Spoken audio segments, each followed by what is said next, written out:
آدمی پیسے سے زیادہ عزت کا طلبگار ہوتا ہے، عزت نفس ہر ایک کو محبوب۔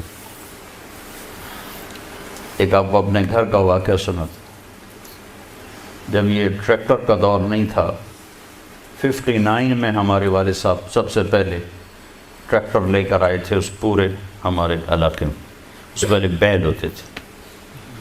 عزت نفس پہ یاد آتی کہ عزت نفس مال سے بھی زیادہ محبوب ہوتی۔ ایک ہمارے بیل نے چارہ کھانا چھوڑ دیا، ٹھیک ٹھاک بیل، تو ہمارے والد صاحب نے ڈاکٹر بلوایا، اس نے وہ ٹیکا ویکا لگایا، لیکن اس نے پھر بھی نہیں کھایا۔ تو ایک ہماری برادری کا دیسی حکیم تھا، اس کے پاس اس زمانے میں راستے تو ہوتے نہیں تھے، تو والد صاحب نے گھوڑے پر نوکر کو بھیجا جو اس کو اٹھا کے لایا۔ اس نے بیل کو دیکھا، کہنے لگا میاں صاحب اس کو پٹھے کون ڈالتا ہے چارہ؟ کہا جی یہ ہے ہمارا کسائی، دتو کسائی، اللہ دیتا نام تھا، دتو کیا کہتے ہیں، دتو کسائی، اوے اس کو بیل کے آگے بٹھایا اور جوتا اتارا اور 5 سال جوتے اس کے سر میں مارے۔ پھر کہنے لگا اب چارہ ڈالو۔ جب چارہ ڈالا تو وہ بیل کھانے لگا۔ یہ میرے گھر کا واقعہ ہے، کوئی سنایا نہیں؟ تو میرے والد صاحب حیران ہو کر کہنے لگے ایک ہی بار۔ کہا جی میں نے اس کو چیک کر لیا تھا، اس کو کچھ نہیں تھا، یہ آپ کے نوکر نے اس کو کہیں کوئی ڈنڈا سوٹا مارا ہے، تو وہ غصہ کر گیا تھا کہ میں اس سے کیسے بدلہ دوں، تو اس نے غصے میں کھانا چھوڑ دیا کہ میری عزت کو اس نے خراب کیا۔ اب اس کی آنکھوں کے سامنے 2-4 جوتے میں نے مارے تو وہ خوش ہو گیا، بالکل کھائے۔ عزت کی طلب کوئی ناجائز نہیں ہے، یہ انسانی ضرورت، مال کی طلب ناجائز نہیں ہے، انسانی ضرورت۔ ہاں اس کے حدود ہیں، اس کے اندر تو ضرورت ہے، اس کے باہر پھر کوئی کہیں تکبر بن جاتا ہے، کہیں ظلم بن جاتا ہے، کہیں زیادتی ہے، حدود کے اندر تو۔ ایک حدیث سنا دیتا ہوں، اس مسلمان کو عزت دینا کتنا ضروری ہے۔ میرے نبی نے فرمایا 1 روپیہ سود کھانا 36 دفعہ زنا کرنے کے برابر۔ 1 روپیہ یعنی 1 پاؤنڈ سود کھانا 36 دفعہ زنا کرنے کے برابر تھا۔ اس کے بعد آپ نے فرمایا اور تمہیں بتاؤں سب سے بڑا سود کیا ہے؟ جب 1 پاؤنڈ کا سود 36 دفعہ زنا کے برابر ہے تو آپ نے فرمایا اب تمہیں بتاؤں سب سے بڑا سود کیا ہے؟ الاستطالۃ فی عرض المسلم، مسلمان کو بعزت کرنا سب سے بڑا سود۔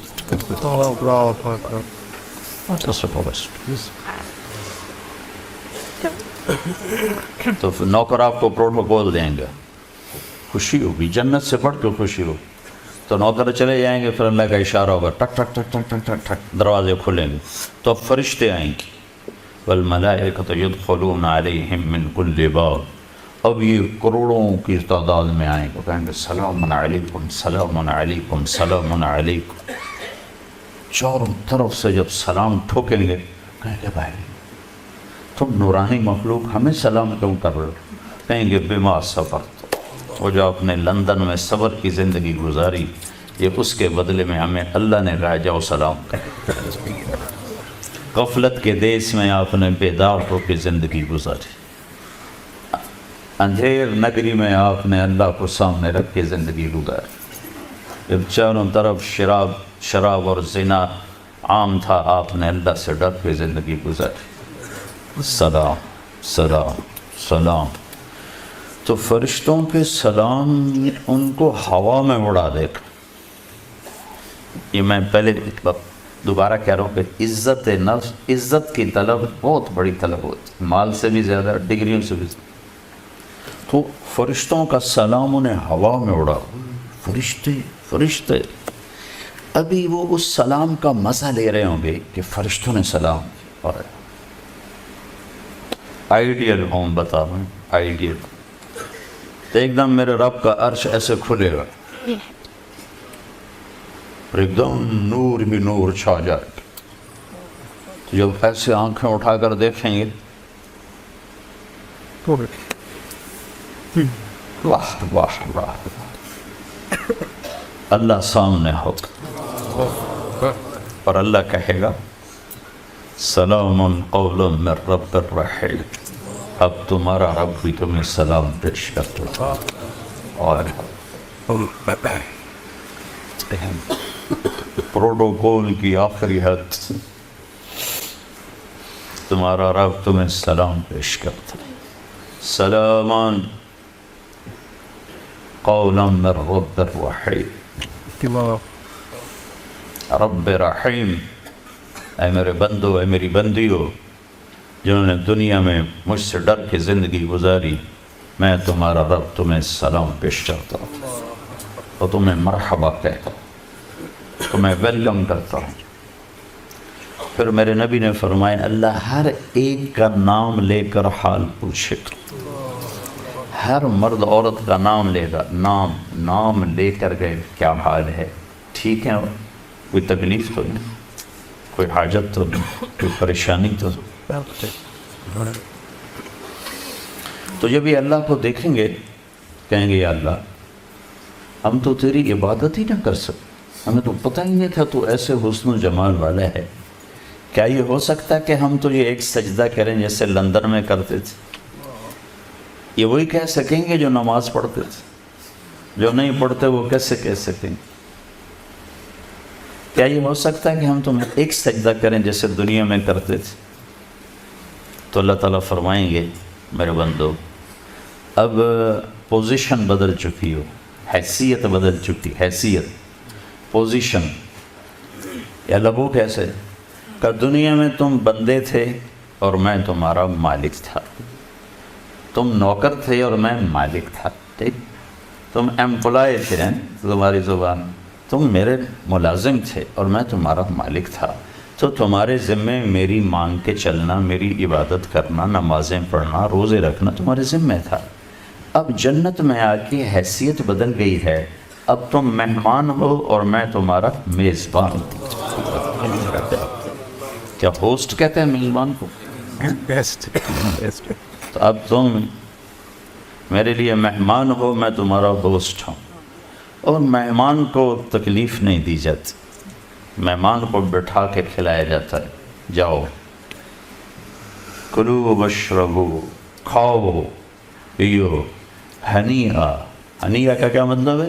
کھاؤ، ہر لقمے کی لذت پہلے سے زیادہ پاؤ، کھاؤ، کھانے کے بعد پخانا کوئی نہیں، پیو، ہر گھونٹ کی لذت پہلے سے زیادہ پاؤ، پیو، پینے کے بعد پیشاب کوئی نہیں، بیماری کوئی نہیں۔ پھر پینے پلانے کی بھی 3 محفلیں قرآن نے بتائیں، کہ یہاں شراب نہ پیو، آپ کے یہاں عام ہے، اس لیے ہر دفعہ میں بتاتا ہوں کہ اللہ کرے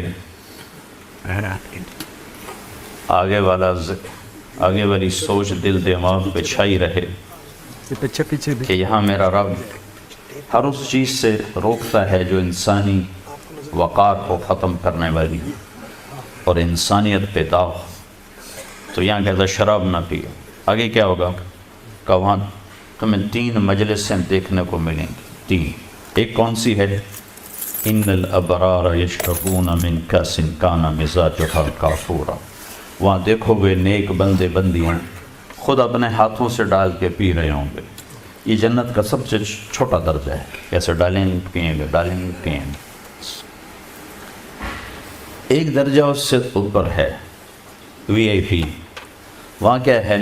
وَيُسْقَوْنَ فِيهَا كَأْسًا كَانَ مِزَاجُهَا زَنْجَبِيلًا، وہاں ان کو خدام پلا رہے ہوں گے، سرونٹس، نوکر، فرشتے نوکر ڈال کے پیش کریں اور سامنے حاضر کریں، یہ ریچ، یہ ریچ، یہ ریچ، یہ ریچ۔ ایک VVIPs ہوگا، سب سے اوپر کا درجہ، وہاں کیا ہوگا؟ وہاں ہوگا وَسَقَاهُمْ رَبُّهُمْ شَرَابًا طَهُورًا، وہاں اللہ خود پلا رہا، اللہ خود پلا رہا۔